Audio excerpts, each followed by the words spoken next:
Hello friends, welcome back to अन्वेषारा channel. आज हम लोग पढ़ेंगे रीति कवियों का आचारत्व। ठीक है, ये जो टॉपिक है, ठीक है, ये हमारे सिलेबस में भी है, तो हम लोग इसको पूरे विस्तार से पढ़ेंगे। ठीक है, तो देखिए, रीतिकालीन कवियों का आचारत्व। ठीक है, तो भारतीय काव्य शास्त्र में 3 प्रकार के आचार्य हुए। ठीक है, तो हमारा जो भारतीय काव्य शास्त्र है, ठीक है, तो इसमें 3 प्रकार के आचार्य हुए। ठीक है, कौन कौन? देखिए, उद्भावक आचार्य, ठीक है, दूसरा व्याख्याता आचार्य, और नंबर 3 कवि शिक्षक आचार्य। ठीक है, तो सबसे पहले हम लोग उद्भावक आचार्य कौन थे, ठीक है, उसके बारे में पढ़ते हैं। ठीक है, देखिए, उद्भावक आचार्य। ठीक है, देखिए, उद्भावक आचार्य के अंतर्गत उन विद्वानों को रखा गया, ठीक है, जिन्होंने काव्य शास्त्र के किसी मौलिक सिद्धांत का आविष्कार या काव्य संप्रदाय का प्रवर्तन किया। ठीक है, तो आप लोगों को समझ में नहीं आया होगा। ठीक है, तो देखिए, हम लोग इसको समझते हैं। सबसे पहले समझते हैं कि उद्भावक का अर्थ क्या होता है।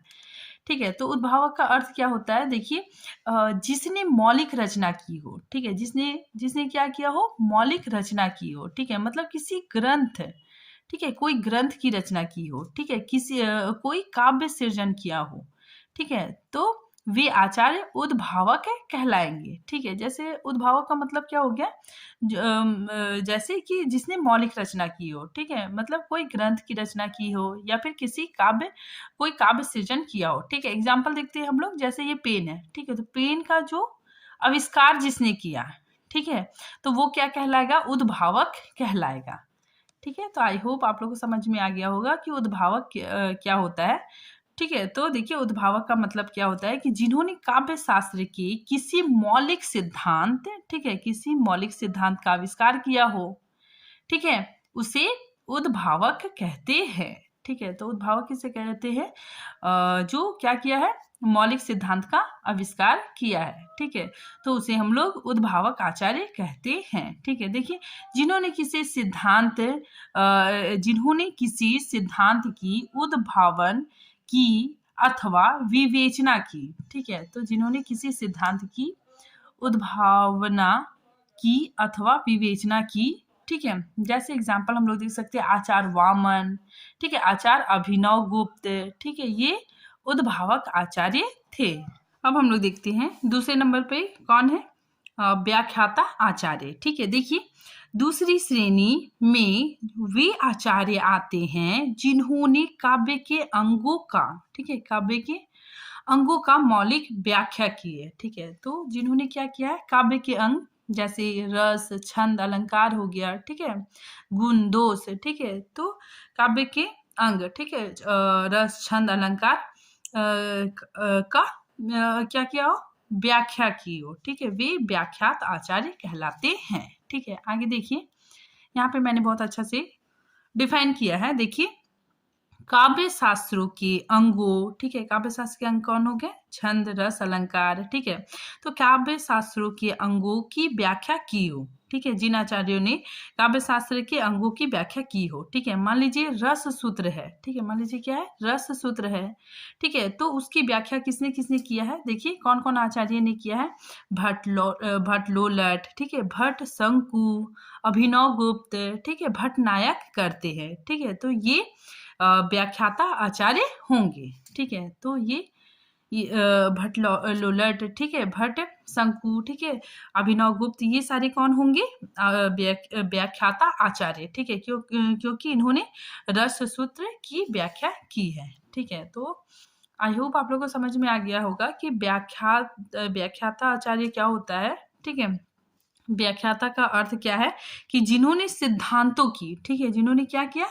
सिद्धांतों की व्याख्या दी। ठीक है, तो जिन्होंने क्या किया? सिद्धांतों की व्याख्या दी। ठीक है, वे व्याख्याता आचार्य कहलाएं। देखिए, व्याख्याता आचार्य नवीन सिद्धांतों का अनुसंधान ना करने वाले थे। ठीक है, मतलब जो व्याख्याता आचार्य थे, उन्होंने नवीन सिद्धांतों का अनुसंधान नहीं किया, ठीक है, बल्कि पूर्व निर्धारित सिद्धांतों का खंडन मंडन अथवा उनकी व्याख्या के उद्देश्य से संचालित थे, ठीक है। तो इन्होंने क्या किया, जो पूर्व निर्धारित सिद्धांत है, ठीक है, उसका खंडन मंडन किया और उसकी व्याख्या दी, ठीक है, जैसे आचार्य मम्मट, ठीक है, पंडित विश्वनाथ और पंडित जगन्नाथ, ठीक है। फिर अब हम लोग तीसरे नंबर का पढ़ते हैं, कवि शिक्षक आचार्य, ठीक है। देखिए कवि शिक्षक आचार्य कौन थे, देखिए इन मापदंड पर रीति काल के अधिकांश आचार्य कवि थे, ठीक है, मतलब रीतिकाल के अधिकांश आचार्य कौन थे, कवि थे, ठीक है। और देखिए मूलतः कवि शिक्षक एवं व्याख्यात आचार्य के श्रेणी में आते हैं, ठीक है। तो इसमें जो कवि शिक्षण आचार्य है, ठीक है, इसमें मूलतः कवि शिक्षक और व्याख्याता आचार्य इसी श्रेणी में आएंगे, ठीक है। और यहाँ पे उद्भावक, ठीक है, उद्भावक आचार्य कम पाए जाते हैं, ठीक है। तो यहाँ पे उद्भावक आचार्य कम आते हैं, ठीक है। और इसमें कवि शिक्षक और व्याख्याता आचार्य इस श्रेणी में आते हैं। यहाँ पे देखिए कवि शिक्षक में कौन हो गया, रीतिकाल के अधिकांश आचार्य कवि थे, ठीक है। तो रीतिकाल के अधिकांश आचार्य क्या थे, कवि थे, ठीक है। और मूलतः कवि शिक्षक, ठीक है, कवि शिक्षक एवं व्याख्याता आचार्य इसी श्रेणी में आएंगे, ठीक है। और उद्भावक वाले बहुत कम आएंगे, ठीक है। और ये जो तीसरा श्रेणी है, ठीक है, वो कवि शिक्षकों की है। आगे देखिए कवि शिक्षक आचार्य ना तो सिद्धांत का उद्भाव व विवेचना से संबंधित थे, ठीक है। जो कवि शिक्षक आचार्य थे, ठीक है, ये ना तो सिद्धांतों का आविष्कार किए, ठीक है। तो ये ना तो सिद्धांत का उद्भावक और विवेचना से संबंधित थे, ठीक है, और ना ही उनके विकास से थे, ठीक है, बल्कि सिद्धांतों को जनमानस अथवा नए आचार्यों के लिए सहज और व साध्य बनाने के लिए प्रस्तुत थे, ठीक है।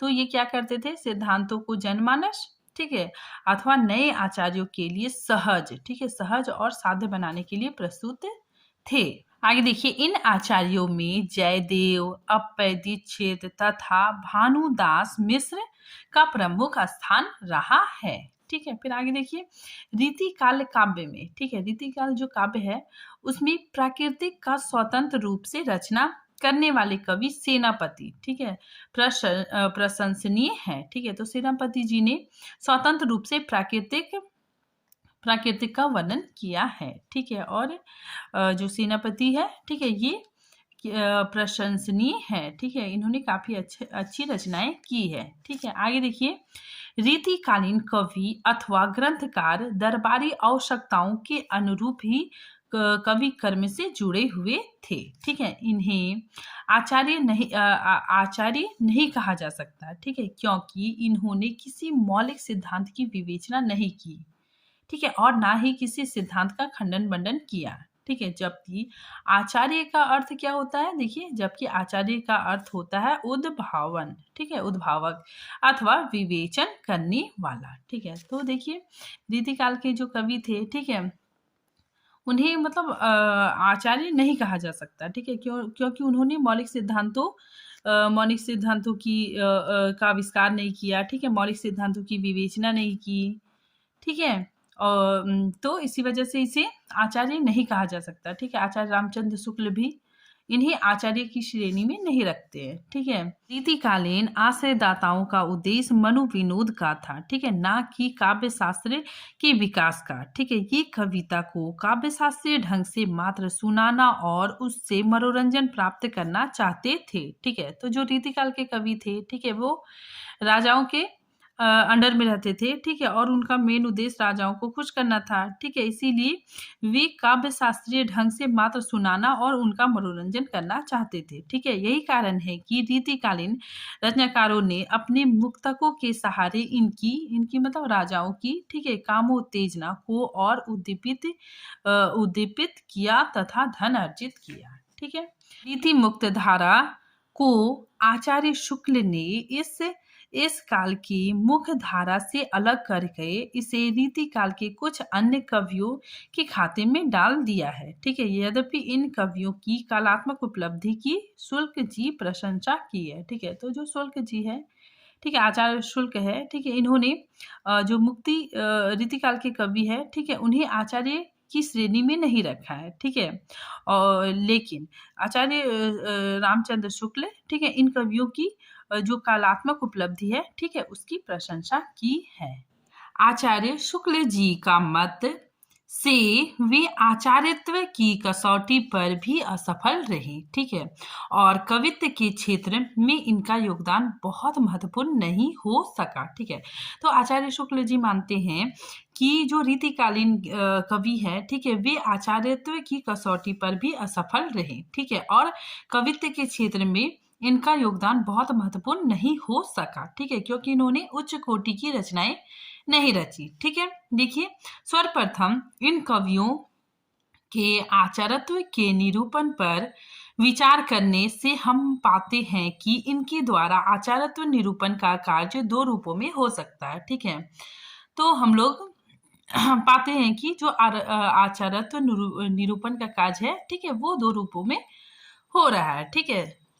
तो दो रूप कौन कौन है, देखिए, कुछ कवि तो काव्य शास्त्र के स्वांग विवेचन में प्रवृत्त हो रहे थे, ठीक है, और कुछ कवि कुछ कुछ काव्य के ठीक है, कुछ कवि काव्य के एक दो अंगों को लेकर ही अपने विचार प्रस्तुत करने में लगे थे, ठीक है। आगे देखिए, जो लोग अपने आचारत्व निरूपण प्रतिभा का विशेष प्रयोग कर रहे थे, ठीक है, वे रीति कर्म को ही प्रधान मानते थे, ठीक है। देखिए आगे, कविता करना उनका मूल लक्ष्य नहीं रह गया था, ठीक है। तो रीतिकाल कवियों का कविता करना मूल्य लक्ष्य नहीं रह गया था, ठीक है। इसी कारण कवियों की काव्य कला क्षतिग्रस्त हुई, ठीक है, और इन क्षेत्र में इन्हें सराहनीय सफलता नहीं मिली, ठीक है। तो इसी वजह से इन्हें सराहनीय सफलता नहीं मिली, ठीक है। फिर देखिए, विद्वानों का क्या क्या मत है, ठीक है। सबसे पहले हम लोग देखते हैं डॉक्टर बचन सिंह, ठीक है, इनका क्या कहना है, देखिए।